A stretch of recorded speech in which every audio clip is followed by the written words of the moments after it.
I should have realized something was wrong when I scrolled to the right and met Ted. His profile seemed pretty normal. His pictures were cute, but pretty normal. Nothing too exaggerated. No shirtless pictures showing muscles, no showing off a flashy life, just basic information and a decent profile. Overall, he seemed like a completely normal guy. Nothing weird. We chatted for a few days, and he seemed nice, so after a little over a week we decided to meet for a drink. When I arrived at the pub, I immediately saw him sitting at a table at the back. He waved me over and I sat down, doing my best to have a casual, friendly conversation, but I could tell almost immediately that something wasn't right with this man. His eyes had an intense, almost manic look in them, and he kept shifting uncomfortably in his seat. The more I interacted with him, the more I realized that this guy was not at all the normal, interesting guy he seemed to be online. First of all, because as soon as we started the conversation, he immediately started ranting about some crazy conspiracy theory about the government and how it controls us and spies on us at all times, and how the pandemic was a hoax to inoculate us with a tracking chip through vaccines and a bunch of other nonsense. I tried to steer the conversation in a different direction, but he kept spiraling around a bunch of conspiracy theories. I started to feel really uncomfortable and felt I needed to get out of there as soon as possible. I quickly made an excuse about having to work early the next morning and having to leave as I got up to leave. But as I was getting up from the chair, Ted suddenly grabbed my arm painfully tight. "You're not going anywhere," he growled at me in a low, threatening voice, then narrowed his eyes and said, "I've been waiting for this all week." I froze on the spot. My heart started beating frantically. It felt like it was going to pound out of my chest. This was definitely not the same guy I had been chatting with online. This person in front of me was unstable, volatile, and potentially dangerous. The scariest thing is that in all the chats we had online, he showed no signs of being the maniac he really was. On the contrary, he was very cordial and friendly and seemed to be a very ordinary man, so I would never have suspected anything wrong with him. I frantically tried to find a way to get out of there safely. "Please let go of me," I said, trying to keep my voice steady. "I really need to go, Ted." He just laughed. A chilling sound, and without a hint of humor, he then continued, "Oh, I don't think so, if we're just getting started." Ted pulled me back towards the chair. His grip on my arm tightened like a screw to wood. I winced at this and panic set in as I realized I was completely at his mercy. I immediately scanned the bar, hoping that someone would notice what was happening and come to my aid, but the place was almost empty.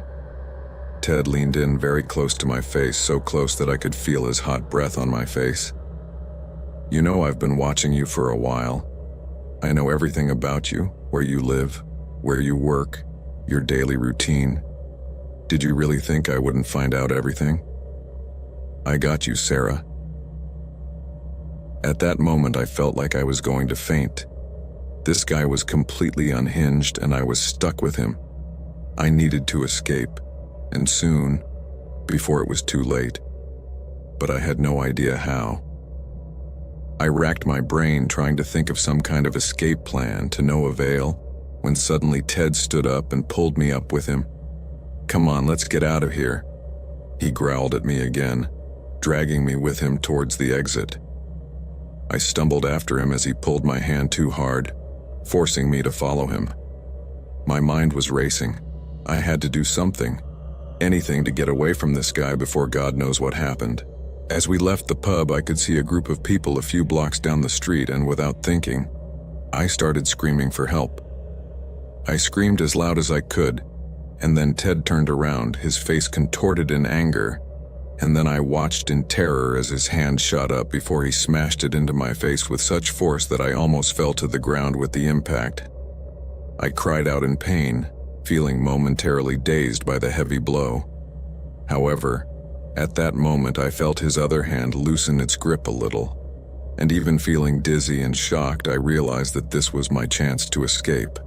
So, with a quick movement, I released my arm from Ted's grip and ran away as fast as I could, zigzagging between the parked cars on the street. As I did so, I could hear him screaming and thundering behind me. But I dared not look back. I ran until my lungs burned and finally ducked into an alley and hid behind a dumpster, praying he wouldn't find me. After what seemed like an eternity, the sounds of my pursuit slowly faded away. It was only then that I came out of hiding. My whole body was trembling. I had finally managed to escape from that sick man, but I knew I couldn't stay there forever. I had to get to a safe place, call the police, and report this psychopath carefully. I left the alley and began to hurry down the street, constantly looking over my shoulder. I didn't stop until I reached a well-lit and crowded area, where I ducked into a 24-hour restaurant and called the police. The officers arrived within minutes, and there, with my voice still shaking from nerves, I told them the whole ordeal I had just been through. After that, the cops drove me to my house, and for the next 2 days, there was a patrol car watching the adjacent ones, as I told them everything he told me about how he had been spying on me and knew practically everything about me, including where I live and where I work. Fortunately, the police were able to locate Ted and arrest him 2 days later, and it was then that I learned that he had a criminal record, having been arrested twice for violent behavior, harassment, and sexual abuse. It turns out that I wasn't the first person he had dated through dating apps and had engaged in this type of behavior with. This was a scary revelation, and I couldn't help but feel incredibly stupid for not seeing the warning signs. This incident marked my life, and the aftermath was devastating for me. In the days and months that followed, I was a nervous wreck. I lived in constant paranoia, feeling stalked all the time. I also had nightmares very often, most of which were about Ted showing up out of the blue and hurting me. Because of this, I deleted all my profiles on dating apps and vowed not to use those apps ever again, as the thought of another encounter like that turned my stomach. So I preferred to avoid any possibility. This horrible experience was a brutal reminder that you can never trust anyone you meet online, no matter how normal they seem online. Even now, months after it happened, I am still shocked by the whole experience, but I'm also thankful that I got out of there alive. However, the trauma of that night will stay with me forever. It's a brutal lesson in the dangers that can lurk behind the screens of our dating apps. It's also a stark reminder to trust your instincts and prioritize your safety, no matter how charming or harmless someone may seem.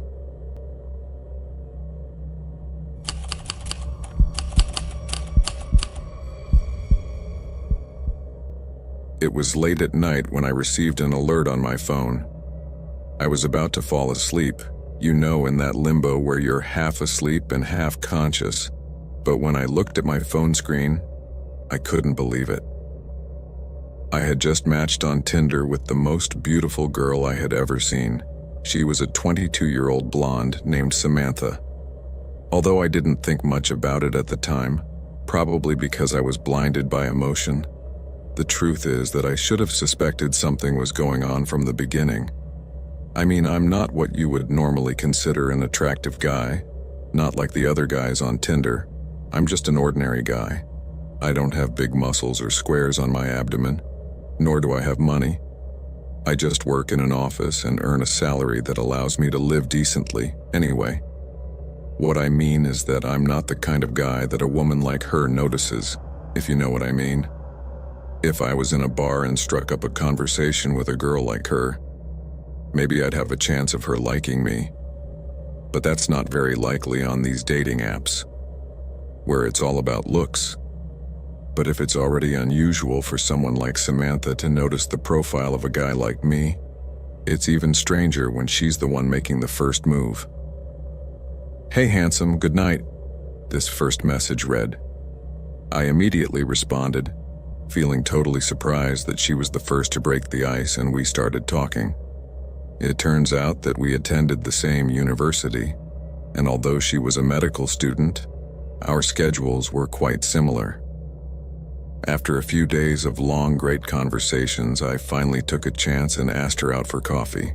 She said yes, and we met that Friday after class. The meeting was in the cafeteria of a bookstore near campus. She looked as stunning as in her profile, and was just as charming. It was summer then, and she was wearing a pretty yellow flowered dress that complemented her figure very well. But what caught my attention the most was the strange necklace she was wearing. It had a strange circular symbol with small blue stones embedded in it. As soon as I saw it, I asked her about it, because the truth is that it was such a beautiful piece that I couldn't help but want to know where she got it. But she dodged the question by saying, "This old thing belonged to my grandmother, but I don't want to talk about it." For a second, I could notice some nervousness in her, but then she smiled at me in such a sweet and so splendid way that any questions I had in my mind simply vanished. We continued talking and having fun with stories about school when I noticed a man at a distant table looking at us. No, looking at me. The man had a strange-looking face. It was weird that I hadn't noticed him until then. He was wearing all black, and I couldn't really tell from a distance, but he looked like he was wearing a necklace, and it looked like Samantha's. The guy had half of his face covered with a scarf as if he had been terribly burned, and really looked out of place in the cafe. When he noticed I was looking at him, he immediately looked down at his phone, but then I caught him looking at me several times. I got a little scared, so I decided to cut him off. I felt really weird. From that moment on, I noticed something weird. Samantha was nice, maybe too nice, and this other guy was really intimidating. So I made up an excuse and left. Before I left the cafe, she gave me her Instagram and asked me to follow her, so I did. On the way home, I looked at her feed, and if I didn't know she was a medical student, I would assume she was a supermodel because of all the spectacular photos she posted. They were mostly provocative photos, and she always looked really great. Later that night, Samantha sent me a text message that said, "Hey, it was weird the way you left today. I hope I didn't do anything to upset you." I replied that it was fine, I just felt a little weird and had to get out of there, but that she was great, and she said she would love to see me again. I told her that was fine, and that I would love to see her again too. Then she replied, "Oh great, because I know it's too soon for a second date, but a friend is playing a show with her band tonight, and I'm looking for a +1, would you be interested?" I couldn't resist that, so I said yes and started putting together an outfit. I went out that night and saw something strange outside my apartment. A black van, and the man behind the wheel was looking at me. I didn't get a good look at him. It was too dark, and he rolled up the window when he caught me looking at him. I started walking towards the bus stop. I could have sworn someone was following me because I could hear footsteps behind me hurrying. But when I turned around, I couldn't see anyone there. I looked toward my building and the van was gone, but I never heard the engine start and run. I told myself I was imagining things and played it down. Finally, the bus arrived and I got on. And standing there, that's when I realized something terrible was going to happen. Samantha was standing there on the bus between the real seats. I was surprised to see her, and for some reason I knew that wasn't a coincidence. Then I turned and looked at the bus driver. It was the same guy from the coffee shop, with his face horribly scarred and a terrible smile on his lips. At that moment, Samantha said, "I'm so glad you made it." She too had a sickly smile on her face. There were other people on the bus, but they all wore black and wore the same necklace she had around her neck. I knew this was not good at all. It was more than clear that this was a trap, and suddenly I felt the need to run to jump off the bus, but it was moving, and at that moment, someone behind me, one of the men in black, grabbed me from behind, pinning me to the seat, while Samantha approached me with a needle in her hand. He stabbed me with it, and immediately everything went black. I woke up in a dark room. I could hear people chanting in a strange language in the distance. The room had wooden walls, and there was a carving of the same necklace symbol that everyone was wearing. This let me know that I had been kidnapped by some kind of cult. I knew I had to find a way to get out of there however I could, but just as I was thinking about it, the door opened and a figure emerged. It was Samantha. She was now wearing a dark robe, and her hair had red locks wet with blood. She was also holding a bloody knife as if she had just killed someone.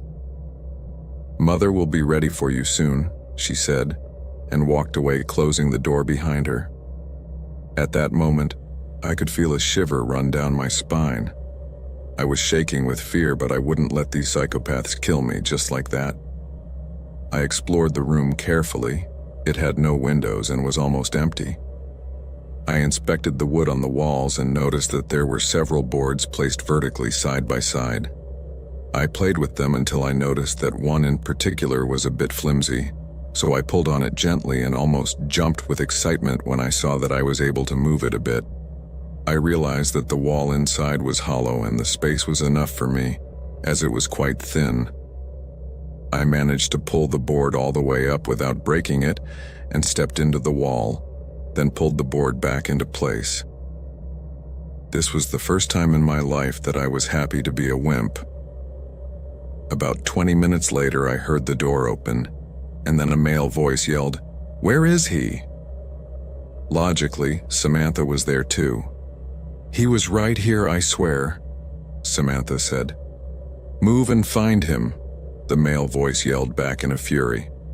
"Mom will be mad if we let anyone go," the man continued. Soon everyone left the room, but I didn't hear the door close. I waited a minute and stepped out from the wall, because I suspected the door was open, as I could hear people going in and out outside. I wasted no more time and left the room, and then found another door open at the end of the hallway. I went inside and discovered that it was a kind of storage room. There were robes and books there. I took a robe and disguised myself as one of them. I also saw that there were several knives and other objects that I could use to defend myself. "Mom will be mad if we let anyone go," the man said, and soon everyone left the room, but I didn't hear the door close. I waited a minute and stepped out from the wall because I suspected the door was open, but I could hear people going in and out outside. I left the room and found another door open at the end of the hallway. I went inside and found that it was some kind of storage room. There were robes and books there. I took a robe and disguised myself as one of them. I also saw that there were several knives and other objects that I could use to defend myself. So I took a small blade. I had never hurt anyone before, but I was determined to escape from that place however I could. And if someone got in my way, unfortunately for him, it would be my first sliced throat. I came out with the knife tucked up my sleeve. The house looked like an old house of the kind you see in 1930s horror movies, and there was so much chaos around that no one seemed to mind my presence. There were people in robes running up and down the halls, so I tried to mimic them, keeping my head down, hidden in the hood of my cloak, and gripping the knife tightly. I started down a huge staircase and could see the front door of the house I was about to escape from, but as I was about to cross it, I heard a scream behind me. It was her. I turned around, and there was an old woman behind Samantha. I guess it was the Blessed Mother they were talking so much about. But I didn't have time to find out, because I ran as fast as my legs would go and went through the old door like a bullet with the cult members running after me. Right now, I don't remember the details of the place. I didn't have time to admire the scenery much. I only know that I crossed a stone road, a small forest, and arrived at a parking lot, which, to my surprise, was full of luxury cars, all black. This pile of crazy people, whoever they were, had a lot of money. As I approached that spot, I noticed a man smoking a cigarette next to one of the sports cars. The car door was open, so I saw my perfect opportunity. I threatened him with the knife until he handed me the keys, climbed into the driver's seat and went through the front doors, taking the bars with me. For a microsecond, I felt sorry for damaging the body of that spectacular ship, but it was just that, a microsecond. As I sped out of the enclosure, I could hear the other cars behind me, but this thing was fast, so I lost them very easily. After leaving, I did not return to my old apartment, but drove straight to the nearest police station and reported what had just happened to me. To my surprise, it seems that the authorities had been investigating this group for some time, since in the last year there had been several disappearances, and according to the testimony of an anonymous person, everything pointed to the fact that it was a kind of sect that kidnapped people to sacrifice them. A few weeks later, thanks to all the information I was able to give them, the police managed to identify the man with the burned face, probably because this was a very easy sign to recognize. I also gave them the address of the place where they were meeting, and fortunately, once they caught this man, they forced him to give them information about the other members of the sect, so several of them were arrested in the following days, among them, Samantha. These people were brought to trial a year later, and several of them were sentenced to life imprisonment for the kidnapping and murder of at least 10 people, although it is believed that the victims were more. I think it goes without saying that this was the most traumatic experience of my life, something I wish I would never have to go through again, and that no other person would ever have to. Looking back, I realize how close I came to having become just another victim of this bunch of psychopaths, and the most shocking thing is that so far, I am the only known survivor of this group's activities. I would love to say that everything is over, but it is not. I am supremely grateful for being alive and for having found a way to escape from that terrible fate.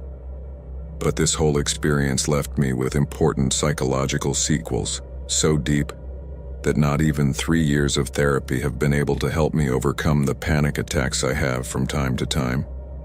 The recurring nightmares in which I am lying on an altar, and suddenly Samantha comes up to me and stabs me in the heart, or the constant paranoia that haunts me. However, despite all the horror I have gone through, I have found a way to move on with my life. Yes, I stayed away from online dating sites completely, but luckily I met a beautiful girl in college who I am very much in love with, and we have several months living together. This person really makes me happy, and her company has been key to my recovery.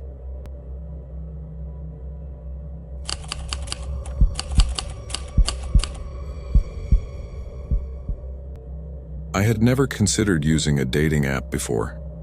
The idea of swiping left or right based on a couple of photos and a brief bio seemed absurd, but after more than a year of being single, unable to meet someone organically through my group of friends or daily life, I was beginning to reconsider my judgments. My friends were always telling me that I should try the apps, as many of them used them and had done very well, and one of my co-workers told me how you just have to wait for a few failures before you find someone great. My cousin met her husband on Tinder, and now they are married and have 2 kids. At first, her persistence just annoyed me, but after so long alone, I started to fall apart. I was so tired of having no one to go to dinner and movies with, no one to travel and make memories with, that I truly longed for a partner to share life's ups and downs with. So one night, with a glass of wine in hand, I downloaded a popular dating app and half completed my profile, thinking it would be a fruitless endeavor anyway. After a few taps, I was done. I expected to do some casual swiping, get no matches, and delete the app in a couple of weeks after I had proven my assumptions correct. But that pessimistic premonition was quickly shattered, because that first night, my phone started working, and to my complete surprise, my phone kept lighting up, receiving notification after notification. I was getting matches and messages right away. I have to admit that the initial buzz of seeing those matches made me excited was a huge ego boost, even if I knew the physical attraction was superficial. That night I exchanged a few messages with some guys who seemed decent enough, but one conversation in particular caught my attention too much, and that was one I had with a guy named Jimmy. His photos showed an attractive face with kind eyes and a warm smile. He seemed relaxed and funny in his text messages, and he made me laugh out loud at some points. When a guy acts funny and makes you laugh, it's always a good sign. Because it's not just about good looks and attraction. There should also be compatibility and camaraderie in a couple, and in that sense, Jimmy was shaping up to be the big winner of my interest. After several days of pleasant conversation and enjoyable banter, Jimmy suggested that we meet in person. I was hesitant at first, but he assured me that we would do something no pressure at his apartment, where we could talk and get to know each other better. He seemed considerate and trustworthy, so I agreed despite the little voice in my head telling me that going to a perfect stranger's house was not a wise thing to do. But unfortunately, I didn't listen.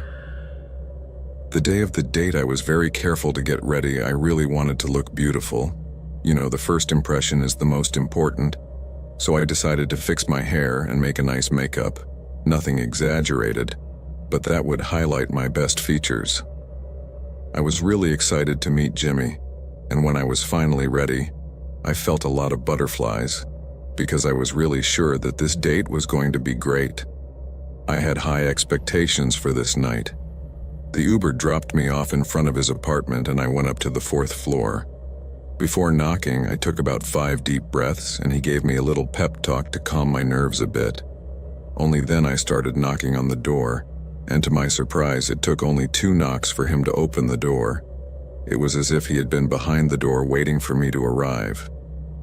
He greeted me with a big smile and a very warm hug, while he showed me the tidy apartment.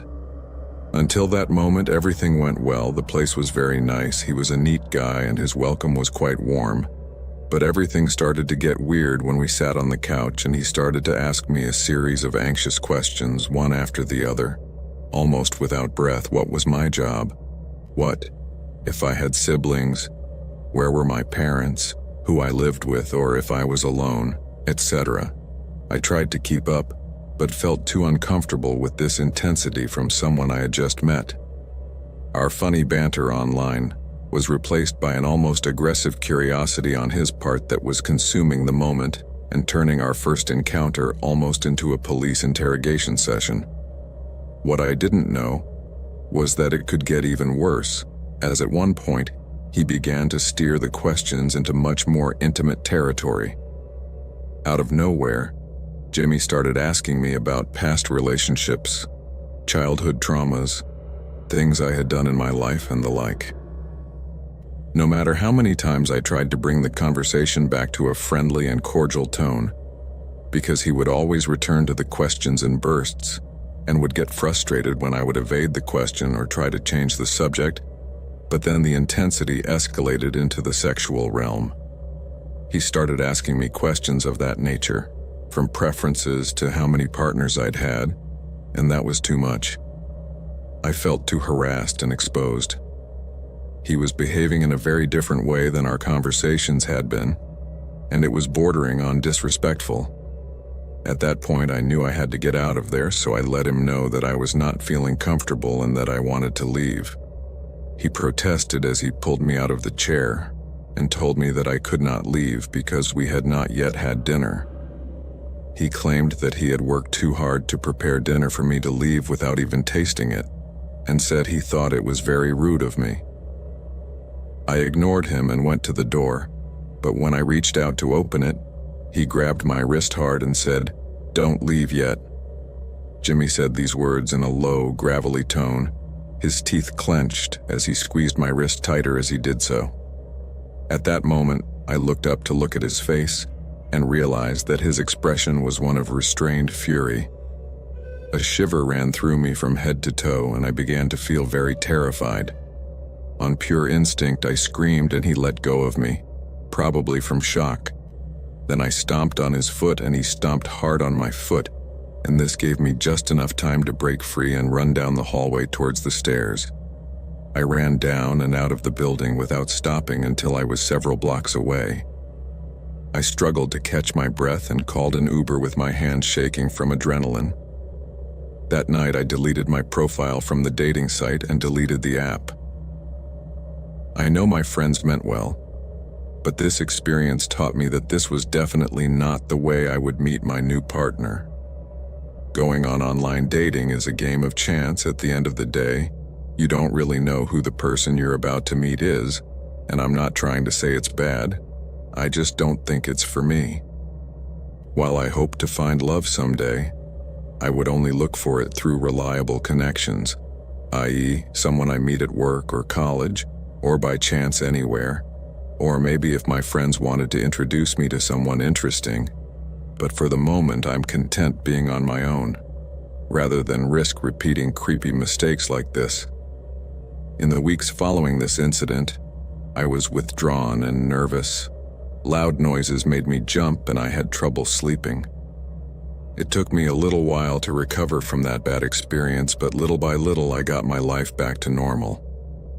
For now, I am still single, but whenever I feel a little bad about it, I think of Jimmy and remember that it could be much worse.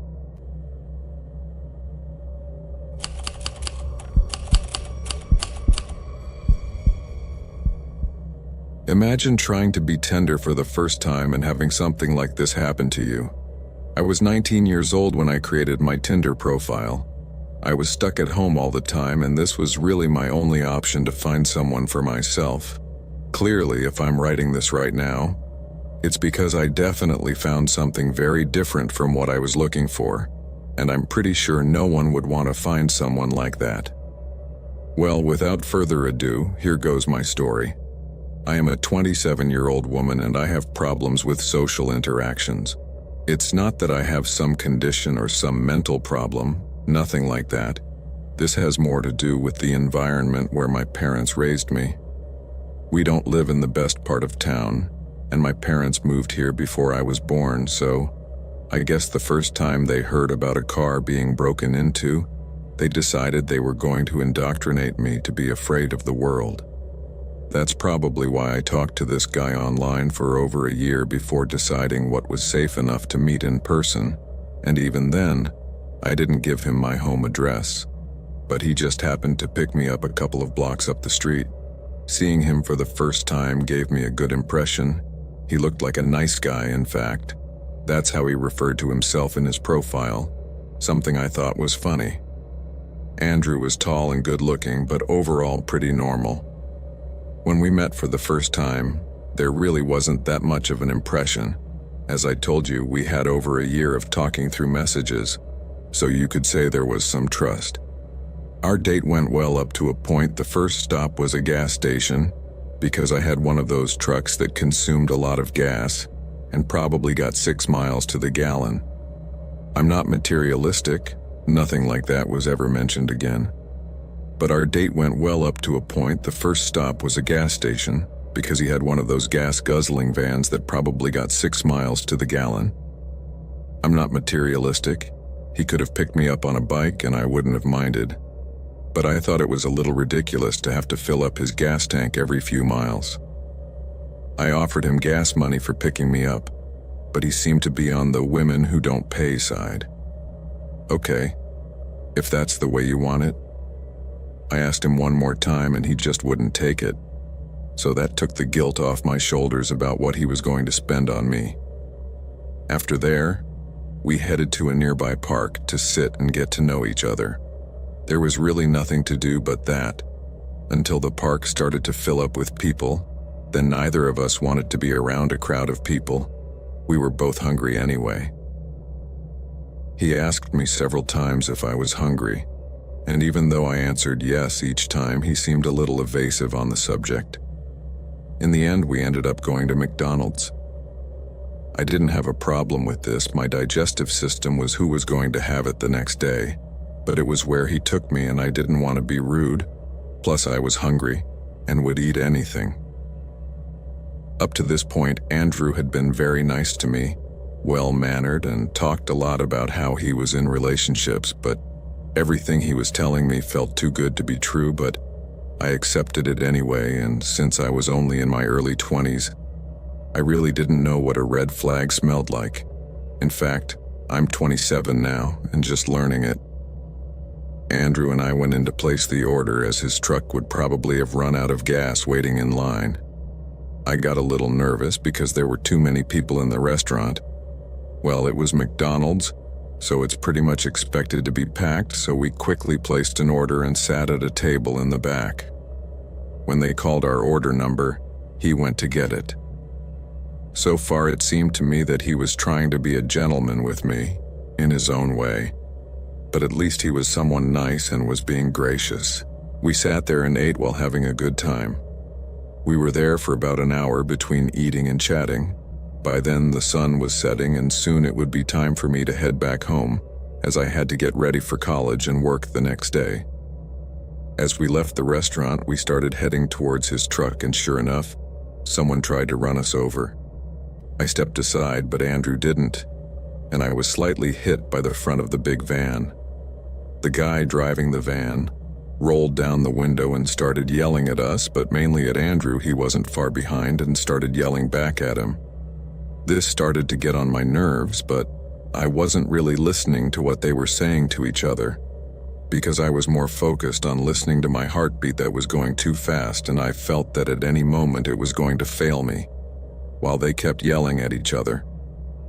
As I told you before, I am someone who grew up in a dangerous neighborhood, and the truth is that violent situations make me very anxious. I am one of those people who in the middle of a fight are able to faint, so I try to avoid at all costs this kind of stressful situations, and the thing is that being there at that moment was starting to make me sick. At a certain point in the discussion, I noticed that the guy had opened the door and started to get out. But that didn't happen, because when I saw that the guy got out of his car and challenged him to fight, or so it seemed, Andrew ran out, got into his truck, turned it on and accelerated at full speed, leaving the place and leaving me completely abandoned there. When I saw him turn the corner, I couldn't believe it. I was completely dumbfounded. But besides that, I felt terrible and very embarrassed, because immediately everyone in the place turned to look at me, and I told them that it was full of people. At that moment, I sat down on the floor feeling really weak. My breathing was very agitated and I was starting to hyperventilate. At that instant, the guy in the van came up to me to ask me if I was okay, and I said yes, just a little stressed about the situation. Then he asked me nicely if I needed help, which was starting to confuse me, because up until a couple of seconds ago I was upset yelling at Andrew, but things are not always as they seem. It turned out that when he rolled down the window, he just asked Andrew if he was okay, and none of the screaming was caused by him. The van was pretty loud, so we had to yell over that noise to get through to Andrew. But Andrew started yelling at him and calling him names, and actually when he started raising his voice, it was to explain over the screaming, plus the sound of the van, that it had been an accident, and he didn't mean to hit us on purpose, he just didn't see us. Actually, the only one who thought there was a fight was Andrew. The man was kind enough to bring me a glass of water to calm me down, and then offered to drive me home in view of the fact that my date had left me stranded, which is why he apologized, as he felt a bit bad because he thought it was his fault that Andrew had panicked and taken off, leaving me behind. But none of that was his fault. Andrew was a coward, and at the first sign of danger he ran away to save his skin, not caring in the least about leaving me stranded. I tried to communicate with him again later, but he blocked me on everything. I guess he was too embarrassed to run away and look like a coward, but that was just what he was, as he didn't even bother to talk to me after that, and even show his face and offer an apology. That was my first experience with someone like that, and I hope it never happens again, because it was also very embarrassing for me, because in addition to having a panic attack in front of a bunch of people, that same bunch of people had to watch as my companion left me lying on the sidewalk at McDonald's for running away like a coward from a fight that didn't even exist. Fortunately, Andrew has been my only bad experience with online dating. After him, I met other guys who were much nicer and with whom I did much better. And in the worst case, it just didn't work out.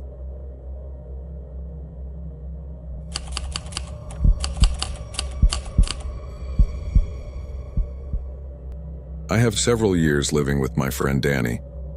He is a somewhat naive and whimsical guy. He has a good heart, and sometimes he is too good for this world. Danny, Christian, and I are a trio at our university. Many refer to us as the Three Musketeers because we are always together. Where one is, the others almost certainly are. Christian stayed in an apartment 2 years ago, a few blocks from ours, with his girlfriend Indira. She hosted a lot of parties, so on the weekends Danny and I used to chill at her place. Danny was shy when it came to talking to girls, and all of our friends often teased him about it.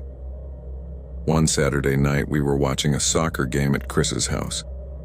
Indira was having a sleepover at her sister's house, so it was just the three of us. Chiz gave Danny a beer and said, "Dude, you should try Tinder." Danny said, "I don't know, I just kinda chicken out in front of girls." Then Chris insisted, "And that's just why Tinder is perfect for you. Since she will decide herself if she likes you, and the truth is that there are girls who are not too interested in talking. Come on, man, cheer up. You have nothing to lose, just your virginity." As you can imagine, everybody laughed out loud with his comment, even Danny himself. Over the next few hours, Christian forcibly installed Tinder on Danny's phone. We created an account for him, and that's how this whole prank started. All night we teased him and then drank ourselves to sleep. The next morning when I woke up, I found myself lying on the floor with a massive headache. Danny was passed out on the couch, and Christian came out of the kitchen with a cup of hot coffee. "Drink this, it will do you good," Christian said, extending the cup of coffee to me. "Hey, last night was too much. I did something, but you can't tell Danny," he told me as I drank the first sip of coffee and felt like I was coming back to life. "What was it you did?" I asked him, somewhat worried, because I know him and I know that good judgment is not the best of his attributes. "I created a fake account and paired it with Danny's. Now when he wakes up, he'll meet Sarah. We can have some fun." It didn't surprise me at all that he would do something like that, but I wasn't really down with a joke like that. It didn't seem right to play with Danny like that, and I let him know it. "Man, I don't think that's right. You know how naive he is. What if this little prank ends up being a big mistake?" "Oh, come on, we'll tell him later. Relax, nothing will go wrong." I didn't quite agree, but I went along with it. After that day, Chris started texting Danny from his fake Sarah account, and for a while, Danny couldn't believe his luck. We were sitting in the college dining hall one afternoon when Christian asked, "How's everything going with you and Sarah?" So Danny said, "I can't tell. She texts me at random times and her profile picture doesn't show her face." Then Chris said, "Who wants to see her face?" And we all started laughing. In truth, Sarah's fake profile just showed a girl with a lush and very attractive body. Danny told us, "I just wish I could meet her and talk to her in person." Well, I think it's too soon. They just started talking, and like I said, they're waiting for her to ask you out," Chris said. "Really? And what do you think, Matt?" I hesitated to answer, because now I'd have to make something up too, so I simply said, "Yeah, you should wait for her to make the move." "Well, if you say so," said Danny. After this interaction in the cafeteria, I took Christian to the side of the hallway and demanded that he end the joke and tell Danny the truth. After a brief discussion, he promised me that he would tell him that night, and I threatened to do it myself if he did not. I took a shower and heard Danny's phone ringing with messages. I thought, damn, he's still doing this. Then I went out to pick up our dinner at the nearby Chinese restaurant. But before I left, Danny stopped me at the door and asked if I took the keys. I said no, and he told me to take them because he had to leave, as he had arranged to meet Sarah in a moment. He told me that she had sent him a text message to meet at the city park. Immediately I thought that finally Chris had summoned him to tell him the truth. So I had to follow his stupid game for the last time, and I told Danny to leave the keys under the mattress. I called Chris one last time to give him a warning, but he didn't answer. And realizing he was ignoring me, I called his girlfriend Indira. As he answered, I couldn't hold back any longer and told Indira to tell Chris to please stop this lie. She asked me what was going on, and I told her all about the prank and told her that Danny went out to meet Sarah in the park. Then I started to tell her how upset I was with Chris for what he was doing, and how disrespectful and cruel it seemed to me that he was dragging this stupid prank for so long. But then Indira interrupted me and told me that it was absolutely impossible that Chris had quoted Danny. He could not send messages to him because he had lost his cell phone a few hours ago when he was coming in the bus. Someone got on and stole it. This really puzzled and worried me. I mean, if it wasn't Chris, then who had quoted Danny? I didn't even let Indira finish the last sentence and ran out to the park. It was almost 7:30 at night, and the offender who had stolen Chris's phone had now used the fake profile to meet Danny. I prayed to God for their safety. I wasn't looking anywhere. I was just pushing people out of my way and running at full speed. In 7 minutes, I reached the gate of the park. There was no one around. I started looking everywhere in that huge deserted park and started shouting Danny's name over and over again, but I heard nothing. I must have searched for a minute when I heard voices coming from the distance. Slowly, I tiptoed over to a bush and looked in, and what I saw made my heart race a million times. Danny was unconscious on the ground under a tree, and a man lunged at him. There was a large wound on Danny's forehead, and a bloody rock was next to him. It looked like this man hit him in the head unexpectedly. The man looked very strange. He was looking at my friend's face with a hungry look on his face. At first glance, I thought he was probably planning to rob him, but what he did next made me nauseous. He inserted his fingers inside his drooling mouth and then inserted them full of his disgusting saliva into my unconscious friend's mouth. He seemed to be enjoying that, and his twisted face clearly showed his sick intentions, but there was no way that was going to happen. I thought the man might be armed. That's why I was waiting for the precise moment to attack him, but I must have been careless. And that moment came when he started unbuttoning my friend's shirt with both hands. That's when I knew it was my chance. I pounced on him with a piece of wood I found and hit him hard on the head. The guy started to writhe in pain, and then I realized that he was not armed, because instead of confronting me, he ran away. I quickly started calling for help while trying to lift my friend off the ground. At that, a nearby security guard ran to meet us and helped me with Danny. After a few seconds, my friend regained consciousness, and I left with him straight to a medical center. Once there, we called the police and I filed a report. Fortunately, Danny got the help he needed, and his injury was only superficial. Later that day, Chris caught up with us, and it was his time to talk to Danny and apologize to him for the stupid prank that almost caused something terrible to be done to him. At first, Danny was very upset, and rightfully so, but being the kind soul that he is, he finally apologized to Chris. For my part, I said a few things to Chris for being an idiot, and stressed to him that his foolishness could have serious consequences, and this was almost the case. He accepted, and was quite affected by the situation, as he felt a lot of guilt, so at no time was he upset by the complaint. Unfortunately, the police never managed to find the guy in the park, but luckily, we never saw him again.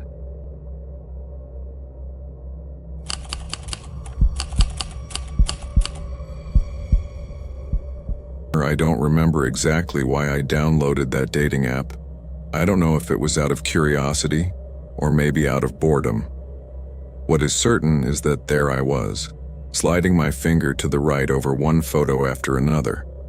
My eyes stopped on a profile that promised adventure and mystery, an experienced climber, a lover of old books, and with a smile that I found captivating on the small screen. We decided to meet at a cafe near my house. I dressed up more carefully than usual, obviously. I wanted to look nice. I was a little nervous but excited. When I arrived at the place, I found him sitting in a corner, reading a hardcover book. Our conversation flowed easily. We talked about travel, about books, about our dreams. I felt comfortable next to him, and for a moment I thought I had found someone special. After a while, he invited me for a walk in the nearby park. I accepted without hesitation. The night was warm and the moon was illuminating the path. As we walked, he told me about his mountain expeditions and outdoor adventures, assuring me that he was a great lover of nature, and that was why he did what he did. He also told me about the sensations he experienced when he was at the top. I was fascinated by his stories, but also a little scared. He was an intense man, with a deep gaze that sometimes made me uncomfortable. Suddenly, he stopped and grabbed my hand. His eyes bore into mine and he told me he wanted to show me something.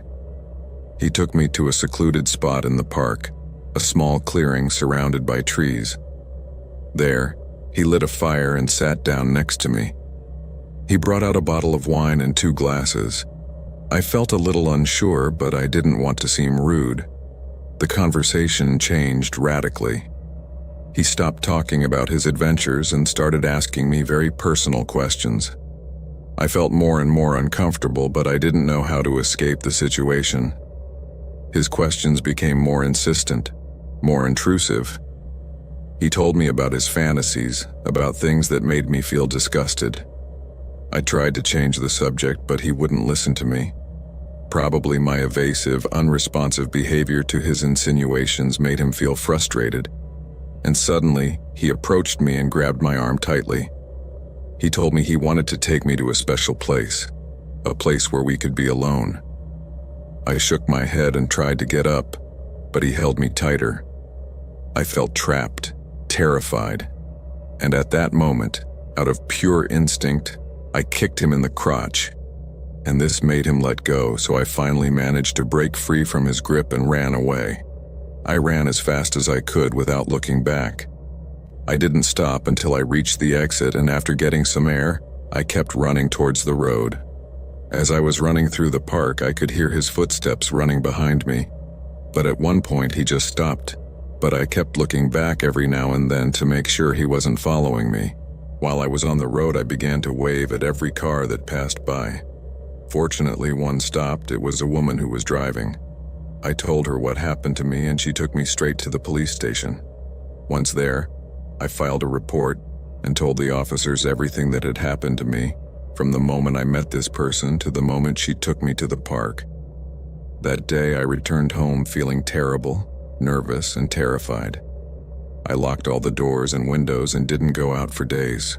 Fortunately, I was on vacation, so there was no need to leave the house if I didn't want to. A few days later, I got the call from the police. He had finally been found and arrested, and while this gave me some relief, I couldn't help but still feel a little paranoid, but I guess that's normal. As traumatic as this experience was, I didn't delete my profile on the app and continued to meet people online, albeit with much more caution. And the truth is that it was quite some time before I was encouraged to date again. This experience left me scarred, but it also made me stronger. I learned to trust my instincts and not to let anyone make me feel uncomfortable or insecure. And, above all, I learned that not all people are as they seem. Since then, I'm much more cautious about meeting new people online. I always meet in public places and let someone I trust know where I'm going and with whom.